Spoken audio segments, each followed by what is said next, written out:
बिस्मिल्लाहिर्रहमानिर्रहीम। अस्सलामु अलैकुम dear students. Class 9 biology unit 1 के जो ब्रांचेस है यूनिट 1 में, इसको हम डिफाइन करेंगे और इस को एक्सप्लेन भी करेंगे। तो इससे पहले हमने बायोलॉजी के 3 मेजर ब्रांचेस पढ़े थे, बॉटनी, ज़ूलॉजी एंड माइक्रोबायोलॉजी। अब हम उसके माइनर जो है, उसके फर्दर जो ब्रांचेस है, ये जो बायोलॉजी है वो बहुत सारे ब्रांचेस में डिवाइड हुए, तो उसके फर्दर ब्रांचेस जो है हम एक एक करके पढ़ेंगे। तो पहला जो है हमारा जो ब्रांच है वो मॉर्फोलॉजी। मॉर्फोलॉजी हम किस तरह डिफाइन करते हैं? The study of the form, shape and structure of the organism.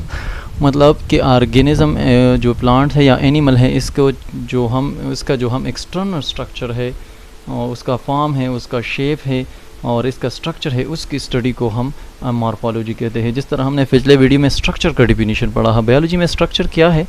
जो ऑर्गेनिज्म का जो पार्ट आपको नज़र आ रहा है, या जो अपने आँख से या उसको माइक्रोस्कोप के ज़रिए, लेकिन जब वो आपको आप आँख से देख सकते हैं तो उसको स्ट्रक्चर कहते हैं। तो मतलब हम एक ऑर्गेनिज्म की जो है वो स्ट्रक्चर जो हमें आँख से देख सकते हैं, हम माइक्रोस्कोप से, मतलब जो ऊपर साइड हो, अंदर ना हो, तो उसकी स्टडी को हम मॉर्फोलॉजी, उसके फॉर्म, उसके शेप्स की स्टडी को हम मॉर्फोलॉजी कहते हैं।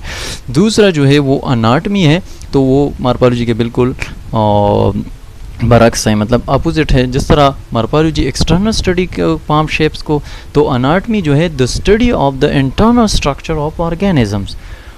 जिसका मतलब ये हुआ कि एक ऑर्गेनिज्म है, प्लांट है या एनिमल है, उसके हम इंटरनल स्ट्रक्चर को स्टडी करें, जो हमें अपने आँख से या माइक्रोस्कोप की मदद से नहीं देख सकते हम इसको। मतलब हार्ट्स को देके हम बाहर से नहीं देख सकते, स्टमक को देके, इस तरह प्लांट में बहुत सारे जाइलम फ्लोएम है, ये हम नहीं देख सकते। तो the study of the internal structure of organism, इसके लिए हमें सर्जरी करना पड़ता है या किसी चीज़ को काटना पड़ता है। तो study of internal structure of organism is called anatomy. ये दूसरा डिफिनीशन हुआ। तीसरा जो है वो हिस्टोलॉजी। हिस्टोलॉजी का डिफिनीशन है the microscopic study of animal and plant tissue is called histology. इसका मतलब है कि हिस्टोलॉजी जितने भी एनिमल्स है या प्लांट्स है या ऑर्गेनिज्म है, इसमें टिश्यूज़ होते हैं। पहले जो है वो सेल से बने होते हैं। इंशाल्लाह हम इस चैप्टर में लेवल अप ऑर्गेनाइजेशन में पढ़ेंगे कि सेल्स क्या है, टिश्यू क्या है, इस तरह। तो टिश्यू हर ऑर्गेनिज्म में मौजूद होते हैं, प्लांट है चाहे एनिमल है, इसकी स्टडी को हम हिस्टोलॉजी कहते हैं। बिल्कुल minute detail study, the microscopic study of animal and plant tissues इस कॉल्ड हिस्टोलॉजी। जिस तरह एनिमल्स में टिश्यू होते हैं, प्लांट्स में टिश्यू होते हैं, इसके बाद आएगा, हम पढ़ेंगे।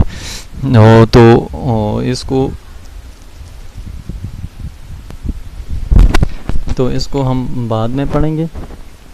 तो इस तरह अभी ये तीसरा जो है और ये चौथा ब्रांच है, इसमें मॉर्फोलॉजी, अनाटमी, हिस्टोलॉजी के बाद फिजियोलॉजी है। फिजियोलॉजी जिस तरह हमने लिखा है कि physics mean function, physics means function और योलॉजी मीन स्टडी। तो किसी ऑर्गेनिज्म के बॉडी में जो फंक्शन परफॉर्म होता है, उसकी स्टडी को हम फिजियोलॉजी कहते हैं। अभी हम इसकी डेफिनेशन पढ़ेंगे। The branch of biology which deal with the study of the function of different parts of living organism is called physiology। क्या मतलब हुआ? बायोलॉजी के उपरांत जिसमें किसी ऑर्गेनिज्म के एक ख़ास पार्ट्स के फंक्शन को, लिविंग ऑर्गेनिज्म में मुख्तलिफ पार्ट्स होते हैं, जिस तरह हमारा दिल एक पार्ट है, इस तरह हमारा स्टमक एक पार्ट है, जिस हमारा रेस्पिरेटरी सिस्टम है, इस तरह हमारा डाइजेस्टिव सिस्टम है, इस तरह प्लांट में भी वास्कुलर सिस्टम होते हैं, जाइलम फ्लोएम। उसके जो फंक्शंस है, जो फंक्शन वो परफॉर्म करता है, तो इसको स्टडी को हम फिजियोलॉजी कहते हैं। या इस मतलब जो पार्ट है, इसमें जो फंक्शन होती है या कोई एक्टिविटी हो रहा है, इस तरह भी कह सकते हैं कि the activity occur in the organism और that part of the organism is called physiology. तो ये हुआ फिजियोलॉजी। एम्ब्रियोलॉजी, एम्ब्रियोलॉजी का डेफिनेशन पहले पढ़ेंगे। The branch of biology which deal with the study of development of new individual from a fertilize egg zygote is called embryology. पहले definition को पढ़ें। Embryology पढ़ने ये तो बाद में आ जाएगा कि क्या हो है, लेकिन जो फर्टिलाइज एग है मतलब जो फीमेल और फीमेल का मिलाप होता है तो इससे जो एक बनता है तो उसको फर्टिलाइज एक कहते हैं, इसको जाइगोट भी कहते हैं। तो जाइगोट से फिर फर्दर न्यू इंडिविजुअल बनता है, जिस तरह हम प्लांट में या ह्यूमन में देखें स्पर्म और एग के मिलाप से जाइगोट बनता है, ये फर्टिलाइज एक जाइगोट कहलाता है। फिर इससे एम्ब्रियो बन जाता है और फिर न्यू इंडिविजुअल बन जाता है। तो इसमें एम्ब्रियोलॉजी से निकला है कि एम्ब्रियो फार्मेशन या न्यू इंडिविजुअल फार्मेशन की स्टडी को एम्ब्रियोलॉजी कहते हैं। तो the development of new individual, क्या मतलब हुआ कि न्यू इंडिविजुअल के डेवलपमेंट, चाहे वो प्लांट में हो या एनिमल में हो, इसके स्टडी को एम्ब्रियोलॉजी कहते हैं। और 30 और जो ब्रांच है टैक्सोनॉमी। टैक्सोनॉमी के डेफिनेशन को हम पढ़ेंगे, the branch of biology which deal with the study of naming and classification of organism into groups and sub groups on the basis of similarity and differences among them is called taxonomy. Taxonomy को हम simple अल्फाज में पढ़े कि हम किसी organism को, जिस तरह बिलियंस ऑफ ऑर्गेनिज्म होते हैं प्लांट एनिमल, इसको मुख्तलिफ ग्रुपों में तकसीम किया जाता है, क्लासेस में, कि ये एनिमल्स का ग्रुप है, ये प्लांट का, फिर प्लांट में फर्दर डिवाइड हुआ है, जैसे कि फ्लावरिंग प्लांट है, नॉन फ्लावरिंग प्लांट है, फिर ये फ्लावरिंग जो है उसकी फर्दर क्लासिफिकेशन हुई है। तो वो किस लिहाज से हुई है, तो वो सिमिलरिटीज़ और डिफरेंसेस के, मतलब जो सिमिलर ऑर्गेनिज्म होते हैं इसको एक ग्रुप में बिठाया जाता है और जो डिफरेंट ऑर्गेनिज्म होते हैं उसको दूसरे ग्रुप में। लेट्स सपोज हम ह्यूमन के एग्जांपल लेते हैं कि ह्यूमन, हम मैमल्स है, या जो बेंस, गाय वगैरह, ये काव, बफलो वगैरह, ये सब जो है वो मैमल्स हैं, मैमल्स आते हैं।